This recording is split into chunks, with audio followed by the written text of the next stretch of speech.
Hello everyone, I'm Justina Paris and I welcome you all to today's daily news analysis. आज है 2 July 2025 and we are going to be seeing important articles from the Hindu and the Indian Express. So let's begin. आज का जो पहला article है, it is with regard to the Quad Summit. तो यहाँ पे फॉरेन मिनिस्टर्स या external affairs ministers साथ में आए और यहाँ पे डिस्कस किया, कहाँ पे? Washington DC in the US. तो हमारे जो एक्सटर्नल अफेयर्स मिनिस्टर जो है एस जयशंकर, इन्होंने कहा है India has the right to defend itself against terrorism with regard to the Pahalgam terror attack. हमने जो ऑपरेशन चलाया था, operation Sindoor, in retaliation to the terror attack. तो यहाँ पे हम बताना चाहते हैं इन क्वाड कंट्रीज को कि हम कुछ भी कर सकते हैं टेररिज्म के खिलाफ, राइट। और ये क्वाड ग्रुपिंग जो है ये अप्रिशिएट करना चाहिए हमने जो स्टेप्स लिए हैं। Now what is important from our exam point of view? Exam point of view से you have to understand what is this important grouping which is the quad. तो देखते हैं क्वाड के बारे में, ये कब बना था, कौन से मेंबर कंट्रीज हैं, क्या इसका कोई हेडक्वार्टर्स है, all of that we are going to be seeing, right. So firstly quad का फुल फॉर्म यहाँ पे हम देखते हैं, it is called as quadrilateral security dialogue. Quadrilateral का मतलब है 4 points, right? Which are the 4 points that we see here? That's India, Japan, USA and Australia. तो ये 4 कंट्रीज बनाते हैं क्वाड। एंड ये याद रखना एक स्ट्रेटेजिक पार्टनरशिप है, ये एक मिलिट्री ऑर्गेनाइजेशन नहीं है, it is not a military alliance, okay. But एक अग्रीमेंट है इन 4 कंट्रीज के साथ ताकि पीस और कोऑपरेशन बनाए। कौन से रीजन में? ये वाले रीजन में। And which is this region? This is the Indo Pacific reason.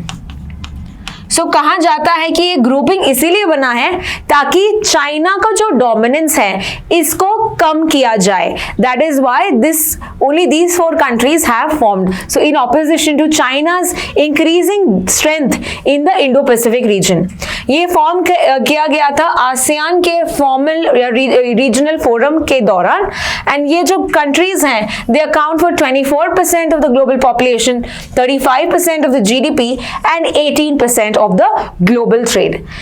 Now if you go back to understand कि ये बॉडी कब आई थी, कब बनी थी, यहाँ पे याद रखना 2004 में ये फॉर्मेशन हुआ था, formation of the quad.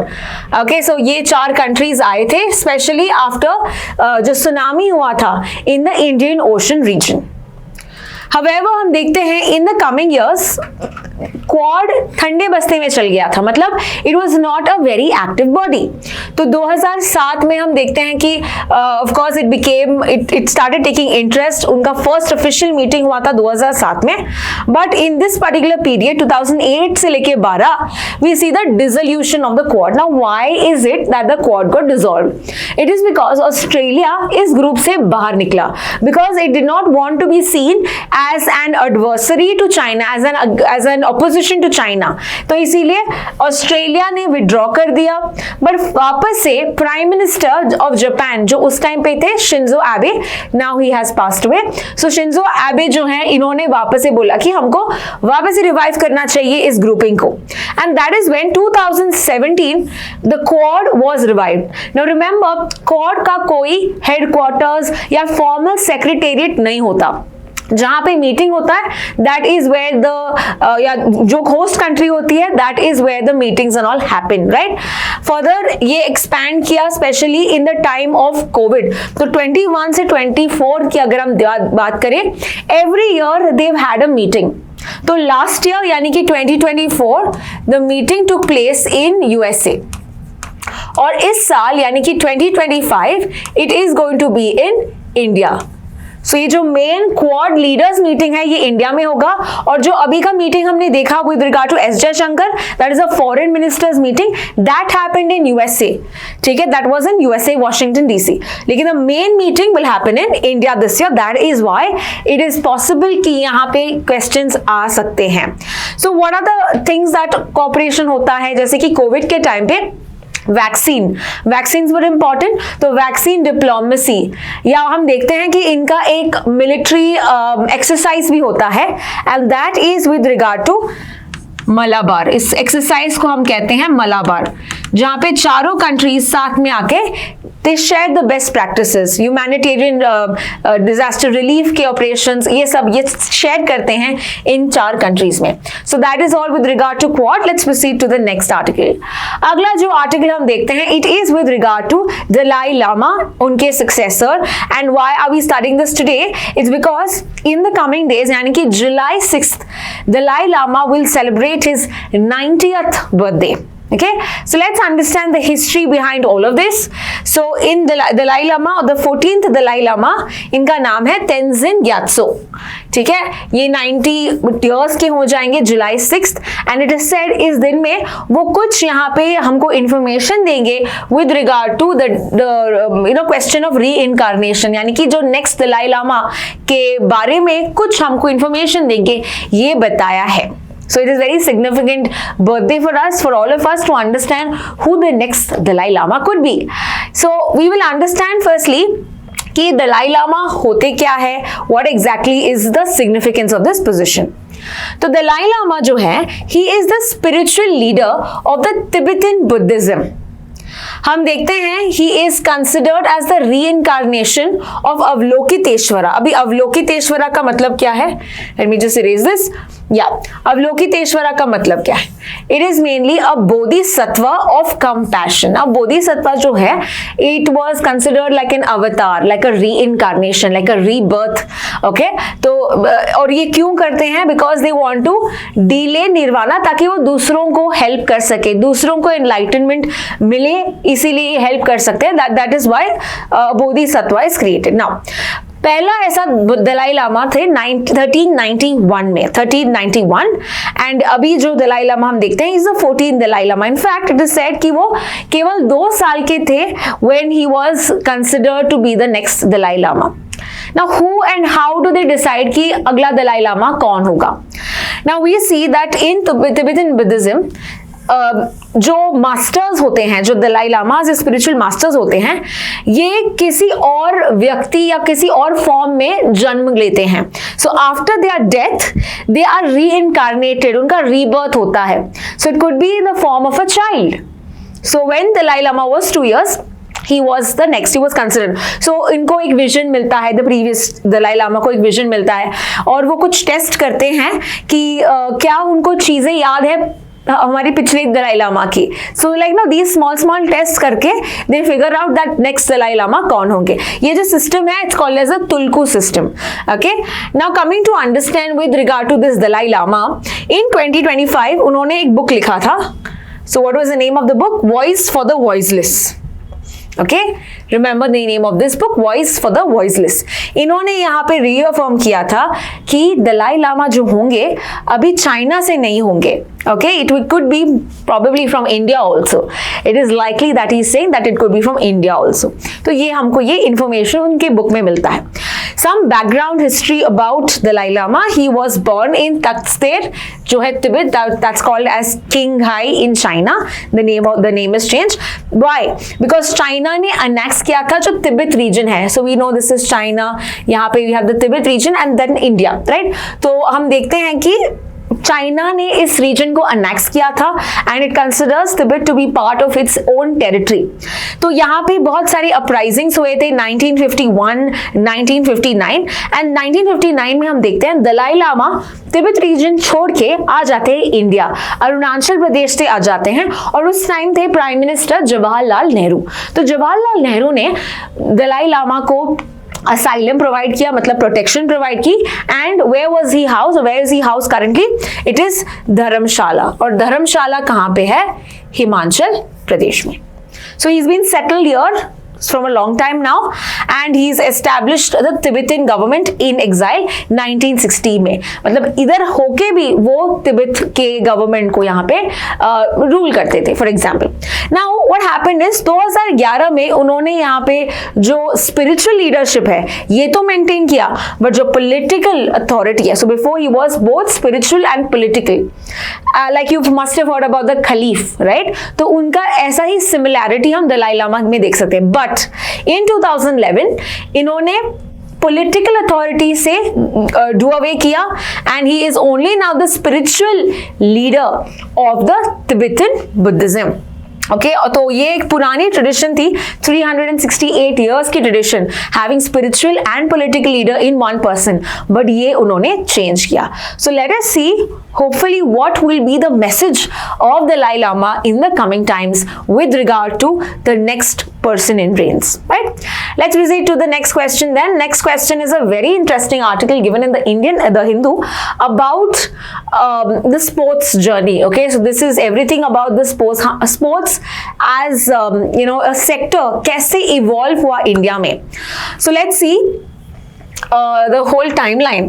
So starting with sports कैसे ओरिजिनेट हुआ इंडिया में. Now we go back to the prehistoric times. During the stone age ये जो एक्टिविटीज है जैसे कि रेसलिंग, जैसे कि आर्चरी, जैसे कि स्विमिंग, ये सब डेवलप हुए. ये स्किल्स थे. क्यों स्किल्स किए थे? Because they wanted to survive, right? So these sports became later sports, rather before they were just skills to survive from the adversaries, from their enemies, from animals. तो ये कौन से archery, wrestling, swimming, climbing, mountain climbing और सब करना पड़ा. But ये जो बाद में हम देखते हैं अभी के टाइम पे, these are modern sports. So independence के बाद अगर हम देखें 1947 में, we did not focus much on sports. Why? Because there was poverty, there was malnourishment, लोगों में basic necessities नहीं थी कि कहाँ हम sports पे ध्यान दें. So we never had much concentration in sports, but it changed in 1951 because India ने host किया था the first ever Asian Games. Now remember, Asian Games 4 साल में एक बार होता है. Okay, so India ने host किया and we see that in 1954 to give it more push, हमने एक body भी बनाई sports के related called as the All India Council of Sports, ताकि हम advise और support करें sports के bodies और उनके elite athletes को. So the focus was given to give a little impetus to sports by this body formed in 1954. पहला ऐसा body for sports. तभी कोई मिनिस्ट्री, कोई दूसरा ऑर्गेनाइजेशन कभी नहीं बना. स्लोली हम देखते हैं नए एथलीट्स फॉर्म हुए, जैसे कि हमने देखा होगा Bhaag Milkha Singh, Gurbachan Singh, Praveen Kumar, Kamaljeet Sandhu. All of these are important athletes. In fact slowly हम देखते हैं 1920 से 1980s we have seen hockey team had gained a lot of glory in the whole world. हम ओलंपिक्स की बात भी करें तो हमने देखा हमारी जो मेंस हॉकी टीम थी, they have also won the gold. So yes, we were known but at a very limited can say recognition. Reason because हम यहाँ पे ज्यादा फंडिंग नहीं देते थे, because ज्यादा फंडिंग कहाँ पे जाता था? In education, in health, in defense and so on. Now coming to understand 1980s के बाद सिचुएशन कैसे चेंज हुआ. 1982 में हमने नेक्स्ट टाइम भी एशियन गेम्स होस्ट किया था. This was the 9th Asian games that was held in New Delhi and यहाँ पे उन्होंने बोला कि because our performance had far improved, हमने बोला ज्यादा हम अभी फोकस करते हैं स्पोर्ट्स पे. तो बना दिए हमने policies. First national sports policy बना 1984 में and this focus more on infrastructure, ताकि लोगों में पार्टिसिपेशन भी इंक्रीज हुए, परफॉर्मेंस भी आए, and we also wanted sports to be integrated into education. और ये हुआ. तो नेशनल एजुकेशन पॉलिसी आई थी 1986 में, इन्होंने इंटीग्रेट किया education with sports. So we know that in our school days we had PT या फिजिकल ट्रेनिंग, फिजिकल एजुकेशन, ये भी होने लगा, right? So they started teaching about sports, they started having these races to get students interested in these activities. 1986 में हमने एक organisation बनाया and इसका नाम है sports authority of India called as SAI. Sports कौन सी लिस्ट में आता है? स्टेट लिस्ट, यूनियन लिस्ट या कॉन्करिंग लिस्ट में? It comes under the state list, state subject, यानी कि स्टेट की गवर्नमेंट्स लॉज बनाएंगी with regard to this, right? और हर स्टेट ने बहुत ही अच्छा काम किया है, एक्टिविटीज, स्टेडियम्स, फंडिंग लगा के in the sports arena. For further लेकिन हम देखते हैं कि स्पोर्ट्स का फिर भी लिमिटेड इंटरफेरेंस था from the private sector, because we had not yet seen LPG reforms, तो very limited players of in the sports. लेकिन LPG रिफॉर्म्स के बाद यानी कि 1991 में लिबरलाइजेशन हुआ which allowed many private entities to participate in sports. Middle class भी rising हुआ, मतलब अभी लोगों के पास पैसे आने लगे and they started taking sports seriously. So the game changer that we see in the sports field is from 1990s. और 2000 के बाद situation changed because we now started having a ministry for sports. So let's understand 2000 के बाद हम देखते हैं 2000 में ही ministry of youth affairs and sports आया.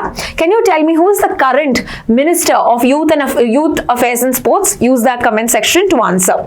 फर्दर 2001 में हम देखते हैं रिवाइज स्पोर्ट्स पॉलिसी भी आया. सो 1984 का जो पॉलिसी है ये भी रिवाइज होके आया.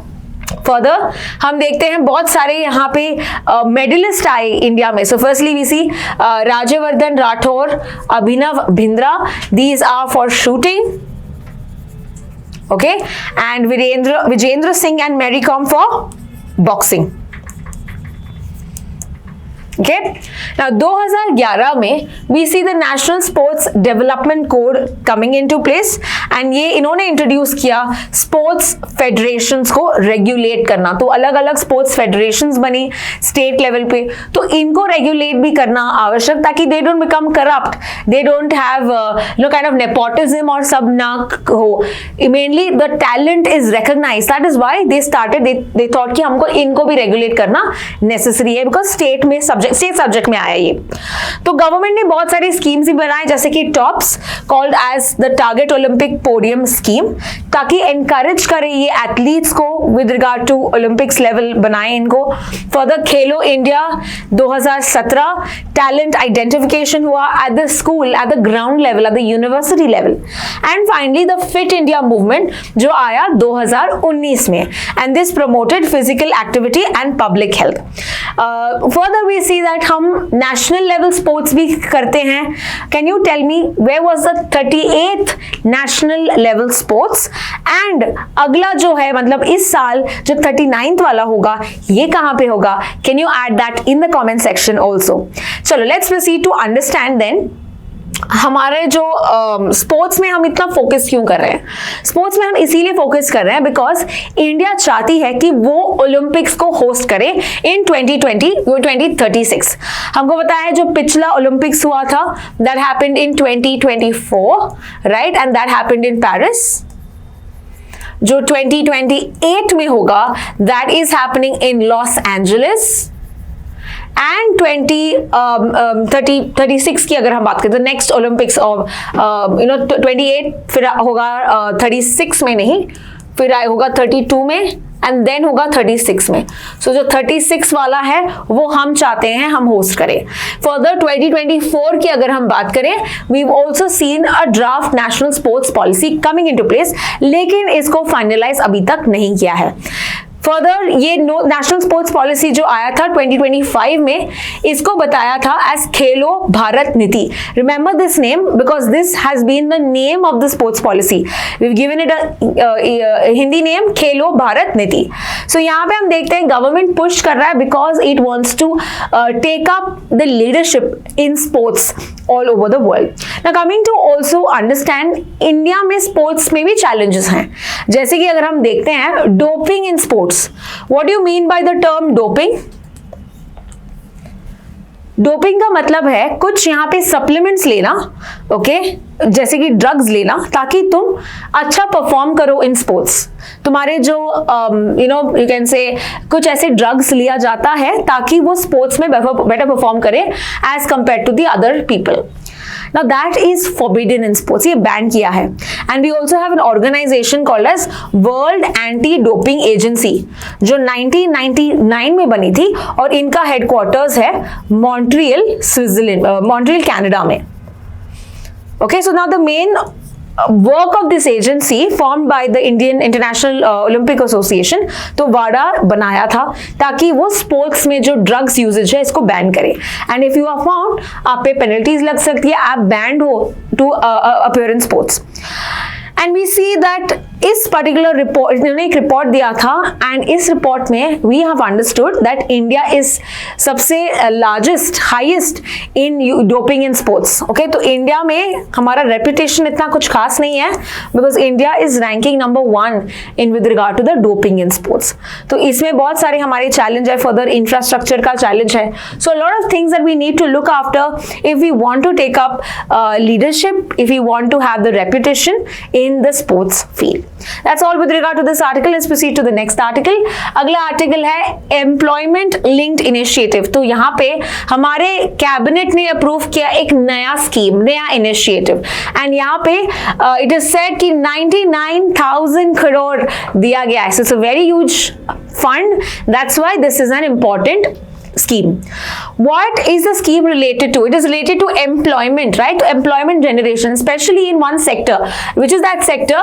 The manufacturing sector. Okay? So, how does this work?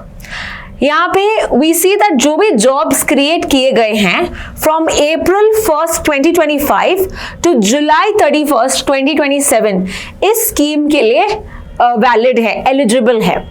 So if you are a first time employee, okay, they will get 1 month's wage. Okay, 1 month's wage up to 15,000. Okay, so यहाँ पे first time employees to get 1 month's wage up to 15,000 को मिल सकता है. Second, employers, okay, को incentives मिलेगा. Employers जो employ कर रहा है उनको मिलेगा 3,000 पर month. Okay, they will get पर एडिशनल एम्प्लॉय. तुम कितने एम्प्लॉयज को ले लेते हो उतना तुमको 3,000 का फायदा मिलेगा. ठीक है, एंड दिस इज स्पेसिफिकली अगर हम देखें मैन्युफैक्चरिंग को ज्यादा यहाँ पे पुश मिला है. Why? Because it is said कि नॉर्मली दूसरे सेक्टर्स में से 2 years के लिए है, बट मैन्युफैक्चरिंग के लिए 3 and 4th year में भी मिलेगा. सो this is valid for 2 years, and for the 3rd and the 4th year for manufacturing sector additional additional push is given for this particular sector. तो ये था, हम देखते हैं the ELI scheme, the employment linked incentive. This is to increase the employment generation, because we know we have a greater demographic dividend. We have a greater demographic dividend. Now what do you mean by demographic dividend? Demographic dividend का मतलब है जो working population है, जब तुम्हारा working population ज्यादा होता है, because we know India is the largest populated country in the world, right, और हमारा जो मेजर वर्कफोर्स है इसकी मात्रा ज्यादा है, वर्किंग एज पॉपुलेशन की मात्रा ज्यादा है. दैट मीन्स ये हमको बूस्ट कर पाएगी इकोनॉमी. ये हमारे we can become number 1 economy. अभी हम नंबर 4 पे हैं, तो हम 3 and 2 and 1 भी हो सकते हैं अगर हम इस वर्कफोर्स का ज्यादा अच्छे से इस्तेमाल करें, राइट. सो यहाँ पे टारगेट है कि 3.5 करोड़ जॉब्स और जनरेट हो, 1.92 करोड़ यहाँ पे बेनिफिशियरीज होंगे, and they will be the first time freshers जिसे कहते हैं. एम्प्लॉइज यहाँ पे गेन करेंगे 1 लाख पर month. Okay, will be eligible. So they are who and all are eligible, ये भी बताया है. So that is all with regard to the ELI. Let's proceed to the next article. अगला आर्टिकल है with regard to Thailand and Cambodia का border एक dispute हुआ. So the dispute happened on May 28th. Okay, now you can see the map. यहाँ पे Thailand है, यहाँ पे कंबोडिया है. The neighboring countries is Laos and Myanmar यहाँ पे, ठीक है. Then Vietnam is sharing the border with Cambodia. यहाँ पे कौन सा पानी है?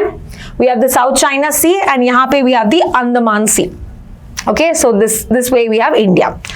Okay, now what exactly happened?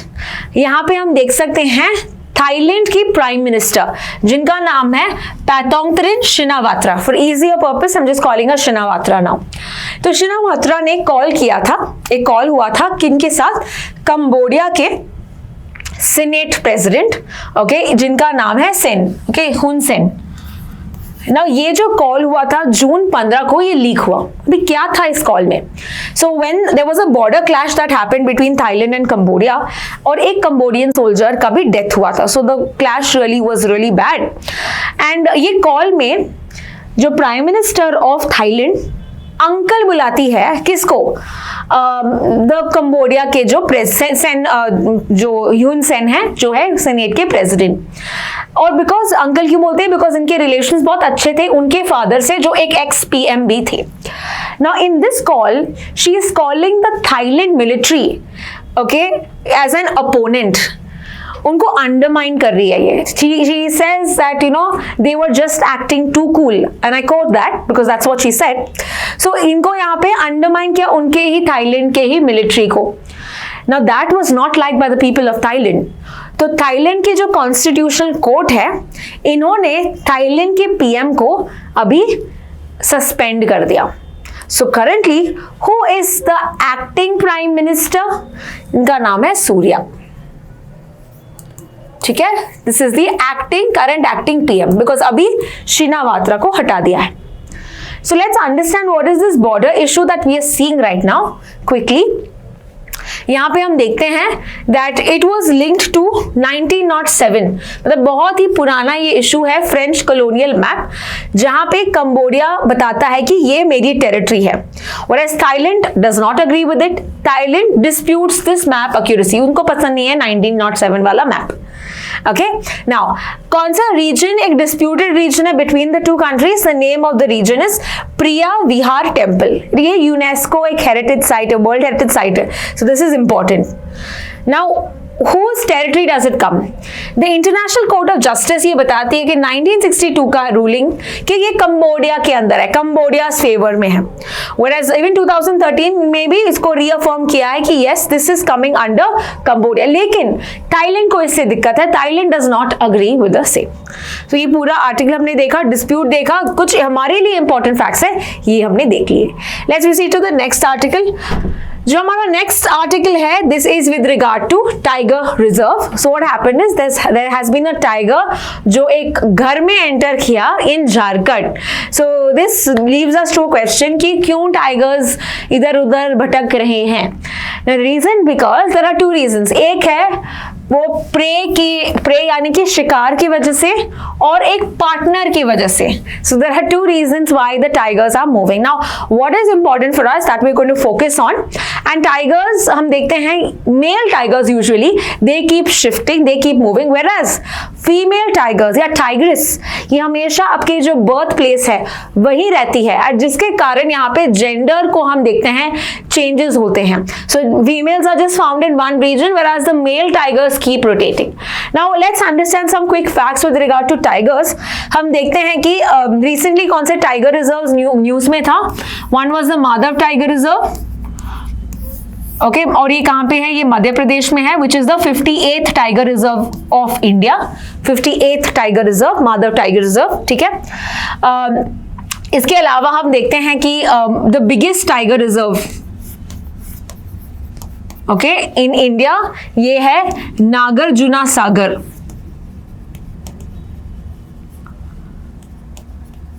Okay, जो है आंध्र प्रदेश तेलंगाना रीजन में। Okay, Nagarjuna Sagar, Shri Salam is the full name, तो मैं वो भी ऐड करती हूँ, श्री सालम, ठीक है। Nagarjuna Sagar, Srisailam, which is Andhra Pradesh Telangana region वाले में। So that is the biggest one. Smallest वाला किधर है? That is the Boar Tiger Reserve and that is in Maharashtra. Okay. Now, if they ask you which is the place where you find most number of tigers, which is that state in India, then the answer would be Madhya Pradesh, because Madhya Pradesh में forest region बहुत ज़्यादा है, right? That is why Madhya Pradesh में tigers भी ज़्यादा मात्रा में पाते हैं। Now, Madhya Pradesh also has the most number of tiger reserves. Most number of tiger reserves. ठीक है, but if they ask you which tiger reserve has most number of tigers, then your answer would be Jim Corbett. Jim Corbett में, that is in Uttarakhand, you've got most number of tigers. Okay, further हम देखते हैं project tiger ये start हुआ था 1973 में during the time of Indira Gandhi and that was the first region जहां पे ये इनॉग्रेट हुआ था, Jim Corbett. Okay, tiger day कब है? 29th जुलाई। So this month we are going to be talking about tigers very soon again. Okay, so July 29th. तो ये पूरा आर्टिकल हमने देखा. Okay, one more was in the news. Similipal. Similipal में क्या हो रहा है? सिमलीपाल में you have this is in Uttarakhand Odisha by the way. Simlipal, यहाँ पे you get the world's melanistic tiger reserve. Melanistic tigers यहाँ पे पाते हैं because ये जो tigers हैं they produce a lot of melanin and उसके कारण उनका जो coat है उसका जो color है थोड़ा dark है, black है. Okay, that is Simlipal. So it's the world's melanistic tiger safari होता है कहाँ पे? सिमलीपाल में, which is in Odisha. Clear? So we've seen some important articles, facts. Let's proceed to the next article. अगला article है railway ने launch किया है रेल वन ऐप ताकि हम इजीली टिकट बुकिंग कर सके, ट्रैवल सर्विसेज कर सके. Let's quickly understand some facts about it. Firstly, किसने लॉन्च किया है? Who is the Railway Minister of India? He is Ashwani Vaishnav. Also, he is Ministry of Information and Internet, Electronics and Information Technology. तो इन्होंने launch किया. किसने ये develop किया है? लेकिन it is developed by the centre for railway information systems, जो एक PSU है. PSU क्या होता है? It is public sector undertaking. That means a public government company. Okay, जैसे आपने BSNL सुना है, गवर्नमेंट कंपनी. सो जैसे ये गवर्नमेंट कंपनी है, called as CRRS. What is the purpose of this particular app? App का पर्पस है for passenger interface and digital experience with Indian railways, ताकि वो इंप्रूव कर सके the passenger experience. One stop solution for all railway bookings. तो क्या क्या कर सकते हैं इस ऐप के दौरान, क्या क्या सर्विसेज है, ये let us understand. So it's an all in one, multiple passenger services आपको एक जगह पे मिल रही है. You can download this on Android as well as iOS, so do that now. User friendly interface. Okay, so easy, आप log in कर सकते हो. You've got biometric, easy to access, and ये दूसरे apps के साथ भी compatible है, मतलब same UID you can add in. कौन से सर्विसेज है? If you book through this, तुमको 3% डिस्काउंट मिलता है unreserved train tickets and platform tickets में. तुम ट्रेन्स को ट्रैक कर सकते हो कि कहाँ पे ट्रेन फंसा है.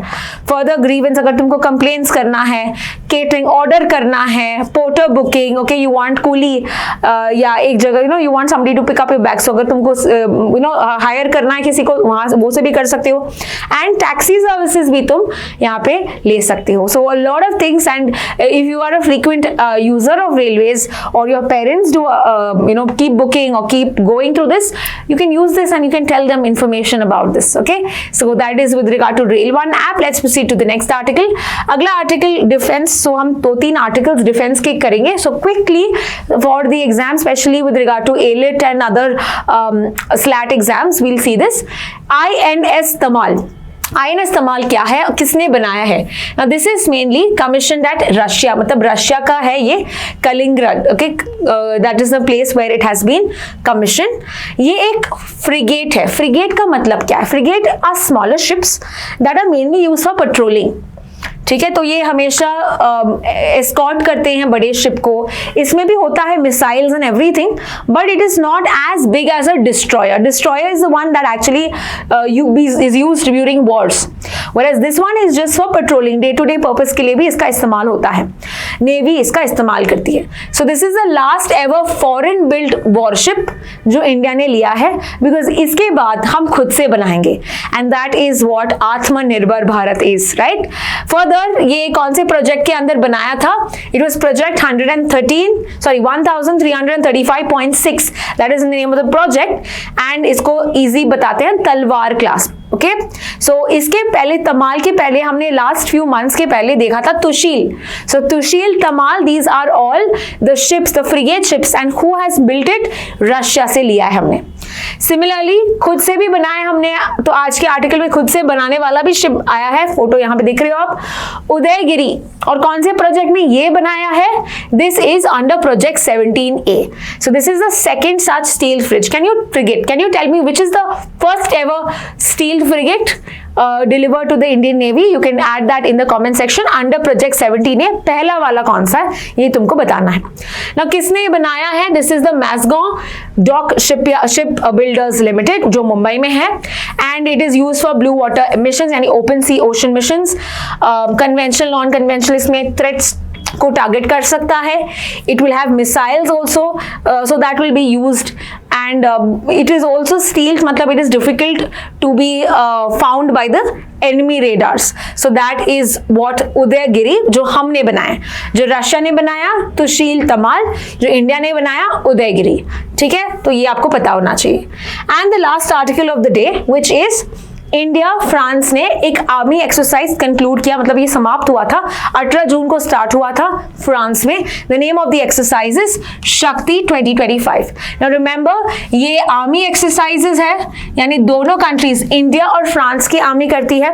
अगर ये पूछते हैं navy exercise between India and France, then your answer is Varuna. And if they ask you with regard to the air force, तो एक्सरसाइज का नाम है गरुड़. ठीक है, तो वरुण, गरुड़ एंड शक्ति, ये 3 एक्सरसाइज इंडिया और फ्रांस बायलैटरल एक्सरसाइज है that you need to know. So that is all with regard to the daily news analysis of today, that 2nd July. I hope you've understood everything. If you have questions, use the chat box to ask and we shall definitely get back to you. Thank you so much for watching.